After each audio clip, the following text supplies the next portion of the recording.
Бид нарын маш сайн таньдаг ютубер Түшгийг бүгдээрээ мэднэ тийм ээ. За бид нарт мэдчилгээ хийлгээсэн байна. Хамтдаа үзэхөө. За.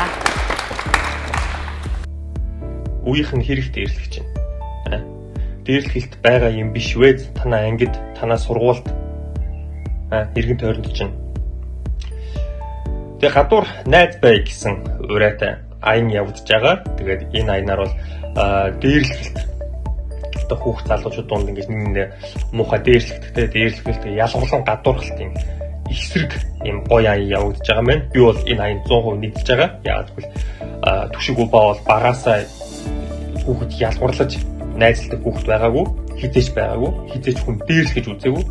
Ганц хоёр сонь гарууд бол дээрлэхэж үзсэн юу байгаа. Тэгээ тэр бол яг би ингээд биеэрээ мэдэрсэн. Ерөөдөө ингээд жоохон дарамттай байт юм а. Яалчгүй ингээд нэг цаана нэг юм нэг дарамт байд юм а. Тэгээд тийм учраас би бол зовлонгонд бол маш сайн мэдж байна. Тэгээд энэ дээрлэхэлт ялгуурлан гадуурхалтын эсрэг ер нь яах ёстой юм бэ те? Ер нь яах вэ гэхээр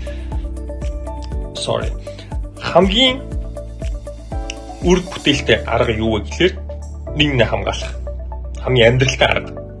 Хажуу чи нүднээр чи хин нэгэн одоо те хин нэг дээрлэхэд явгарлан гадуурхаад байвал хэлж сурах хэрэгтэй. Найзаагаа хамгаалж сурах хэрэгтэй. Ингээ чин кул биш те. Айгу муухай штэ. Хөшөө бойл те. Яах юм бэ гэдэг ч юм уу те. Очоод салгадаг ч юм уу. Гэх хэрэгтэй. Нэгнээ сайн хамгаалах хэрэгтэй.